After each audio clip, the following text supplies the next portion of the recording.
चारगफ्स equivalency rule कहते हैं इसको।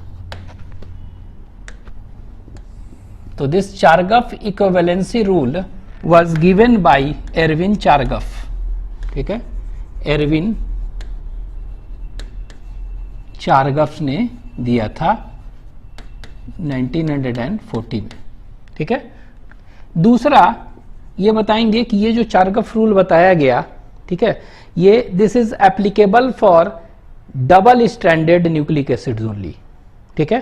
जैसे डबल स्टैंडर्ड डीएनए है उसके लिए एप्लीकेबल है, हाँ, डबल स्टैंडर्ड आरएनए है उसके लिए भी एप्लीकेबल हो सकता है, ठीक है। तो यहां पर कह सकते हैं इट इज एप्लीकेबल फॉर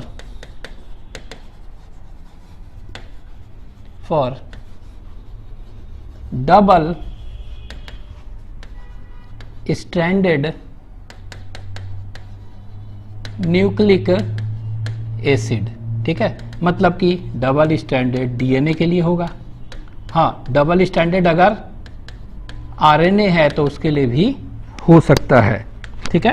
तो ये ध्यान देना है कि इनके लिए एप्लीकेबल है, it is applicable for double standard nucleic acid, ठीक है, ये ध्यान देना है, इनके लिए एप्लीकेबल है। नेक्स्ट, इसमें इन्होंने क्या क्या कहा, क्या पोस्टुलेट्स दिया, तो देखते हैं। तो पोस्टुलेट्स इनका था कि फर्स्ट इन्होंने बताया कि total amount of adenine is equal to total amount of thymine, ठीक है। तो मतलब कि कह सकते हैं कि A is equal to T, इन्होंने बोला। तो कह सकते हैं कि A और T का रेशियो क्या हो जाएगा, इट इज ऑलवेज 1, ठीक है। तो रेशियो ऑलवेज रिमेन्स 1, तो इनका रेशियो जो है ये हमेशा 1 आएगा, ठीक है। उसी तरह सेकेंड इन्होंने क्या कहा कि amount of guanine always remains equal to amount of cytosine, ठीक है। तो कह सकते हैं कि G is equal to C, तो देयरफॉर G और C का रेशियो क्या हो जाएगा, ये 1 हो जाएगा, ठीक है। तो therefore the ratio of G by C is 1, ठीक है। तो ये आपके एनसीईआरटी में दिया हुआ है कि A by T ratio is 1 and G by C ratio is 1, ठीक है। नेक्स्ट, तीसरा जो इन्होंने बताया, ठीक है, कि the total number of purines is equal to total number of pyrimidine, ठीक है। Total number of purines is equal to total number of pyrimidine. ये क्या बताया, amount of adenine, amount of thymine, amount of guanine, amount of cytosine, ये equal होगा इस तरह से, ठीक है। इसको लिख लेते हैं। तो देखिए यहां पर, यहां देख रहे थे A प्लस G करते हैं, तो यहां पर हम ऐसे कर सकते हैं, प्यूरिन क्या Ag होता है ना, तो A प्लस G, तो ऐसे भी देखिए A plus G is equal to T plus C, तो is equal to T plus C। तो Ag क्या होता है, प्यूरिन, और TC क्या होता है, ये पैरामिडीन। तो किसी भी डीएनए में total number of purine is equal to total number of pyrimidine, ठीक है। तो देयरफॉर हम इनको ऐसे कर सकते हैं, इनका रेशियो A प्लस G, ठीक है, A प्लस G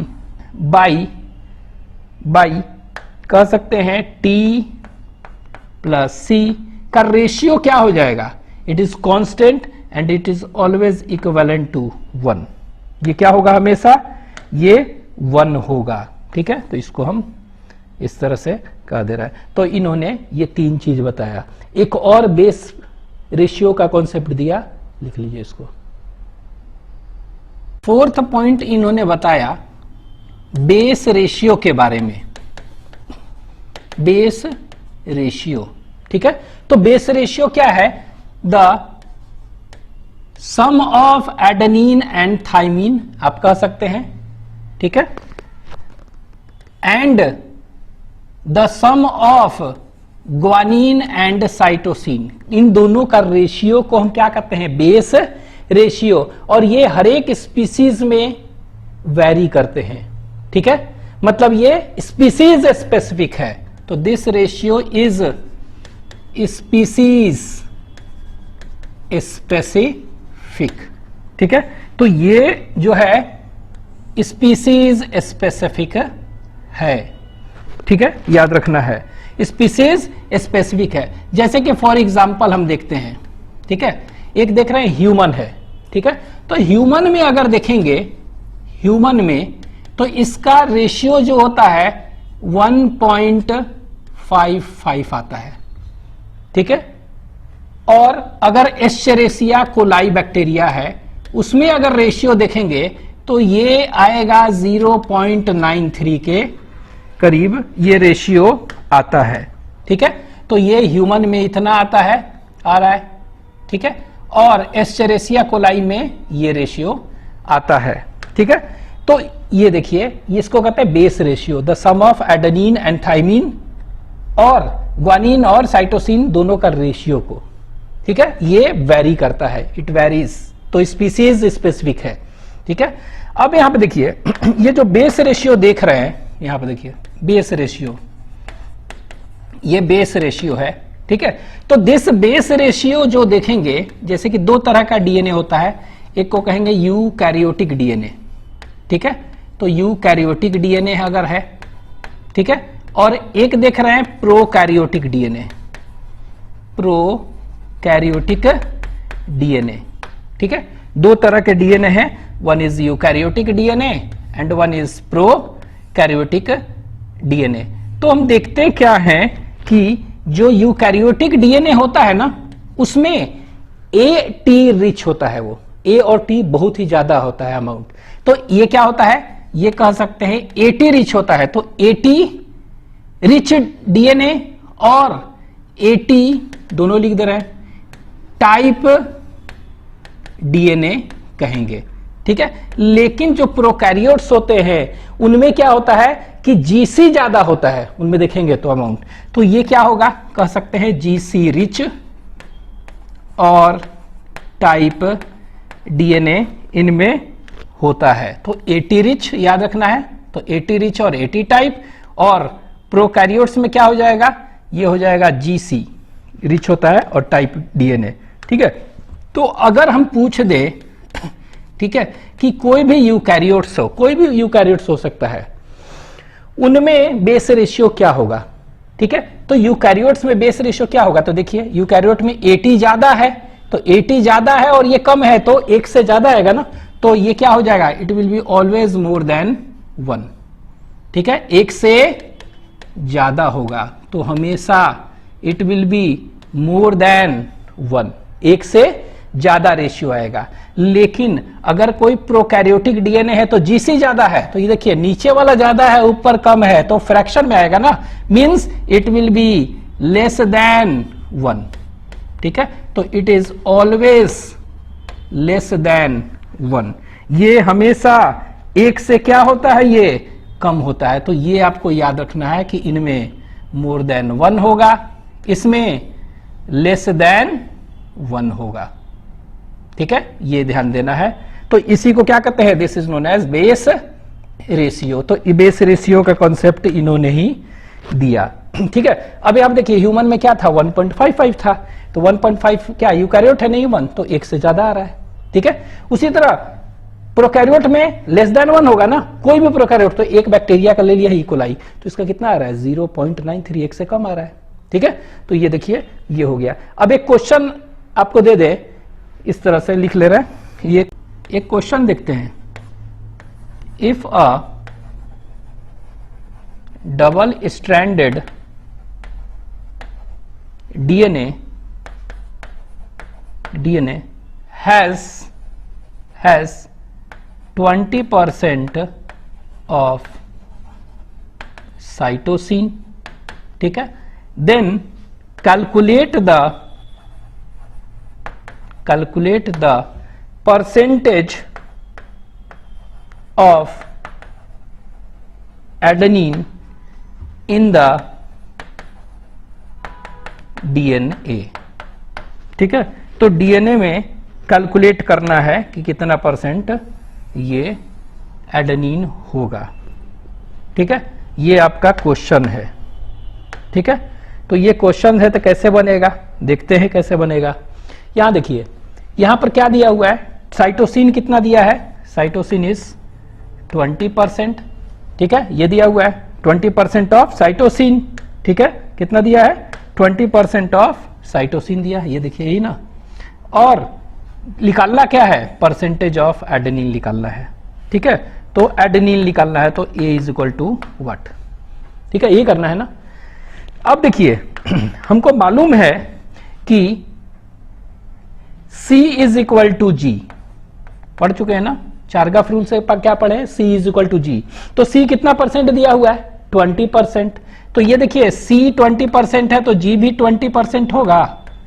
C 20% दिया है, तो G भी 20% होगा। मतलब C प्लस G क्या हो जाएगा, C प्लस G जोड़ेंगे तो कितना हो जाएगा, ये 40% हो जाएगा। ठीक है, 20 प्लस 20 40%। ठीक है, CG हो गया इतना। अब ये CG इतना हो गया, तो A प्लस T क्या होगा, इतना ये हो गया, तो A प्लस T क्या होगा, तो यहां देखिए A प्लस T ये क्या हो जाएगा, तो ये अंडरस्टूड है कि 100 माइनस इतना हो जाएगा C प्लस G, तो 100 माइनस कितना हो जाएगा, 40% हो गया। तो ये कितना निकल गया, तो ये कह सकते हैं कि therefore A plus T is equal to 60%, इतना होगा। मतलब A और T मिलाकर कितना हो जाएगा, ये दोनों मिलाकर कितना हो जाएगा, ये 60% आएगा। ठीक है, ये 40% है, तो अंडरस्टूड है A और T मिलाकर कितना आ जाएगा, ये हो जाएगा 60%। ठीक है, अब हमको पूछा है A। ठीक है, लेकिन हमको मालूम है, ठीक है, कि since A is equal to T, ठीक है, A क्या होता है, इज इक्वल टू T, दोनों बराबर होंगे ना। तो यहां देखिए A है, निकालना हमको A है, तो A तो लिख ही दिए, प्लस T, तो T का बदला हम A लिख सकते हैं, A, तो इज इक्वल टू क्या हो गया, 60%। ठीक है, तो कर सकते हैं, कैलकुलेट करेंगे तो 2A इज इक्वल टू 60%, तो therefore A is equal to 60% by 2 is equal to कितना परसेंट हो गया, 30%। ठीक है, तो देख रहे हैं कि A कितना हो गया, ये A विल बी 30%, आंसर हो जाएगा। ठीक है, तो ये इस तरह, ये तो बनाने का प्रोसीजर फॉलो करके बनाएंगे तब, लेकिन ऐसे निकालना है तो बहुत इजी है। क्या है, साइटोसिन क्या है, साइटोसिन 20% है, लेकिन ग्वानिन कितना है, वो भी 20 होगा, तो 20 20 40, बच गया 60, और 60 में ये दोनों इक्वल है ना, तो 30 30 हो जाएगा, तो क्या हो जाएगा, 30 आंसर। ठीक है, तो इसीलिए क्या हो गया, ये कह सकते हैं कि ये क्या हो जाएगा, 30%। तो इस तरह भी निकाल सकते हैं, लेकिन अगर आपको बनाने के लिए आएगा, बनाना है तो आप इस तरह बनाएंगे। ठीक है, लिख लीजिए। डीएनए का स्ट्रक्चर हम देख चुके थे। ठीक है, अब ये डीएनए का स्ट्रक्चर देख चुके थे। अब ये डीएनए जो है उसको हेलिकल सेंस के बेसिस पर, ठीक है, ये डीएनए को हम क्लासिफाई कर रहे हैं। तो ये डीएनए क्या हो सकता है, ये राइट हैंडेड हो सकता है, राइट हैंडेड, ठीक है, और लेफ्ट हैंडेड भी, लेफ्ट हैंडेड डीएनए हो सकता है। ठीक है, तो ये क्या है, राइट हैंडेड और लेफ्ट हैंडेड। ठीक है, तो हम बताए थे ना कि जो स्ट्रैंड जो है वो स्टेयरकेस की तरह क्या करता है, वो स्पाइरल कॉइलिंग करता है ना। तो ये कॉइलिंग कहां पर, अगर राइट हैंडेड कॉइलिंग होगा तो इसको कहेंगे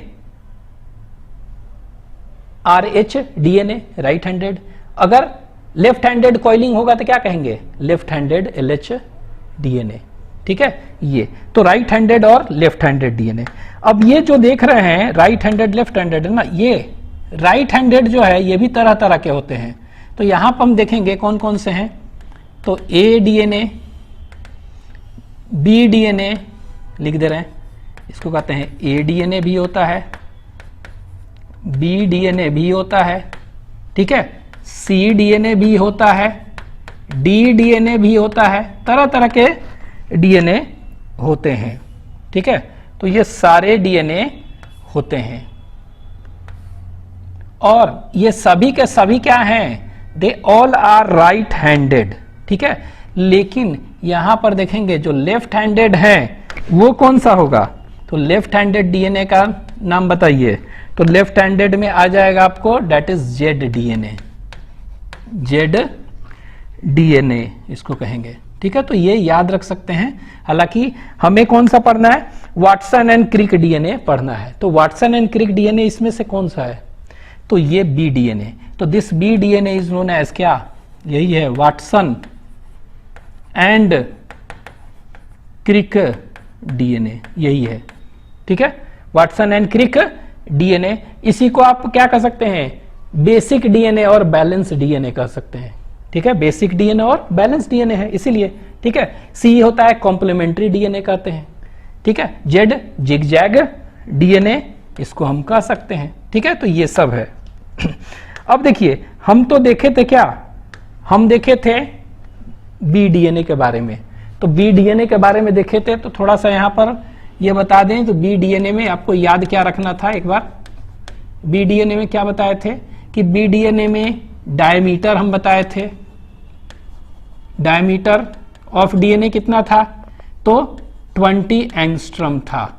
और इसी को क्या करते थे, नैनोमीटर में 2 नैनोमीटर बताए थे, ठीक है। लेंथ ऑफ 1 स्पाइरल टर्न बताए थे, ठीक है, लेंथ ऑफ 1 स्पाइरल टर्न। और पिच क्या हो जाएगा बता चुके थे, ये होता है दैट इज 34 एंगस्ट्रम। और नैनोमीटर में 3.4 नैनोमीटर बता चुके थे स्ट्रक्चर में, ठीक है। और एक स्पाइरल टर्न जो था उसमें कितने बेस पेयर थे, 10 बेस पेयर्स, ठीक है। कितने थे, 10 बेस पेयर्स। तो लेंथ ऑफ पिच और 1 स्पाइरल टर्न इतना, और ये बेस पेयर्स इसमें कितने थे, ठीक है, बेस पेयर्स, बेस पेयर, ठीक है। Total number of base pairs in 1 pitch कितना देखे थे, तो 1 स्पाइरल टर्न और पिच, तो ये देखे थे 10 बेस पेयर, 10 बीपी, ठीक है। ये वाला हम देखे थे कि ऐसा था बी डीएनए में, यही था ना। तो बी डीएनए में हमने ये देखा था, ठीक है। ये देखिए अब ये सारे ये जो देख रहे हैं डायमीटर, इस सभी में डायमीटर होते हैं, सभी में लेंथ ऑफ पिच होता है, सभी में बेस पेयर्स होते हैं, सभी। लेकिन आपको जो इंपॉर्टेंट है याद रखना है इनमें कि सभी में बेस पेयर कितने हैं वो याद रख सकते हैं मैक्सिमम, ठीक है। तो कौन कौन सा क्या होते हैं, तो देखिए यहां पर ये बना रहे हैं, यहां से ऐसे दिखा रहे याद रखने के लिए, ये देखिए ऐसे बना रहे हैं, ये ऐसे बढ़ते हुए याद रखने के लिए, ये ऐसे बढ़ते हुए है। तो यहां देखिए ये जो बी डीएनए है, बी डीएनए में टोटल बेस पेयर्स कितना है, अभी तो देखे थे कि बी डीएनए में बेस पेयर्स क्या होगा, देखिए तो बताए थे ना। यहां देखिए ए डीएनए में कितना होगा, सी डीएनए में कितना होगा, इसमें कितना होगा, ठीक है। अभी हम बताएंगे, यही याद रखना है बस आपको मैक्सिमम। होते तो सब चीज है सभी में, लेकिन याद इतना। अब देखिए बी डीएनए में कितना है, कितना था, 10 बेस पेयर्स थे पर स्पाइरल टर्न, ठीक है, इन 1 पिच और 1 स्पाइरल टर्न, ठीक है। इसमें कितना था, 10, ये आपको याद रहेगा, ठीक है। ये जब 10 है तो यहां पर देखिए ऐसे याद रखना है, ऐसे बढ़ते हुए है, ठीक है। तो ये देखिए ये क्या होगा, बढ़ते हुए, तो 10 याद रखिए 11 बेस पेयर, और इधर करेंगे तो क्या होगा 9 बेस पेयर, 8 बेस पेयर। तो याद रखने का तरीका कि ये तो याद है आपको, ठीक है, ये आपको याद है, ठीक है, ये तो आपको याद ही है 10 बेस पेयर, ठीक है, तो 10 बेस पेयर है ये याद रखिए, और इधर से 8 9 10 11 इस तरह, तो याद भी रहेगा इजीली, ठीक है। ये तो पर स्पाइरल टर्न कितने बेस पेयर हैं वो याद रखना है बस सभी में, ठीक है। यहां पर क्या हुआ 8 9 10 11 हो गया, बच गया 12, तो यहां पर क्या हो जाएगा, तो यहां पर जो देखेंगे क्या हो जाएगा 12 बेस पेयर इसमें होगा, ठीक है। तो इसमें याद रखना कितना होगा 12 बेस पेयर, तो बस आपको इतना ही याद रखना, ये टाइप्स ऑफ डीएनए है। हाँ, जेड जो है जिगजैग वाला क्या है, लेफ्ट हैंडेड है डीएनए, और सब राइट हैंडेड, इनमें राइट हैंडेड कॉइलिंग होता है, इनमें लेफ्ट हैंडेड कॉइलिंग, ठीक है, ये याद रखना है आपको बस, ठीक है। जिगजैग जो डीएनए होता है ना, इसमें सीजी रिच डीएनए होता है, काफी सीजी होता है, ठीक है, सीजी, और ये जिगजैग होता है, तो ये याद रखना है कि जेड डीएनए हो गया। हाँ, इसका डायमीटर कितना होता है अभी तो बताए थे 20 एंगस्ट्रम, ठीक है, लेकिन बाद में पढ़िएगा तो जेड डीएनए का डायमीटर कितना होता है 18 एंगस्ट्रम, ठीक है, तो वो याद रख सकते हैं। पैलिंड्रोमिक डीएनए, ठीक है, तो पैलिंड्रोमिक डीएनए क्या हो गया, तो कह सकते हैं such DNA which reads same from both direction, ठीक है, तो DNA which reads same from both direction, ठीक है, इसको क्या कहेंगे पैलिंड्रोमिक डीएनए, ठीक है। जैसे हम देखे थे ना एक, ये देखिए मान लीजिए डीएनए है, डीएनए का ये क्या है, ये डबल स्टैंड है ना इस तरह से, ठीक है, क्या है डबल स्टैंड, ठीक है, तो यहां पर ये पढ़े थे GAATTC इस तरह से मान लीजिए, तो ये क्या होगा जी किससे पेयर करेगा, जी सी से, ए टी से, AT TA TA C G, ठीक है, तो ये मान लीजिए कि 5 डैश है, ये 3 डैश है, तो ये 5 डैश 3 डैश एंटी पैरेलल होता है डीएनए ना, तो ये है। तो यहां देखिए, तो इधर से अगर रीड कर रहे हैं तो क्या हो जाएगा, अगर हम इधर से रीड कर रहे हैं, इधर से रीड करिए इधर से, तो इधर से 5 डैश 3 डैश है ना डायरेक्शन, तो इधर से कर रहे हैं तो GATTC, इधर से कर रहे हैं तो क्या हुआ GATTC, ठीक है। देख रहे हैं कि such DNA which reads same from both direction, तो इसको क्या कहेंगे, इसको this is termed as what, this is termed as, इसको कहते हैं पैलिंड्रोमिक डीएनए, तो इसको हम क्या कहेंगे पैलिंड्रोमिक डीएनए कहेंगे, तो ये याद रख सकते हैं, ठीक है। जैसे हिंदी में आप लिखते हैं ना डालडा, इधर से पढ़ो चाहे इधर से पढ़ो, नाना इधर से सेम है ना, तो उसी तरह कुछ है, तो याद रखेंगे, इसको कहेंगे पैलिंड्रोमिक डीएनए, लिख लीजिए।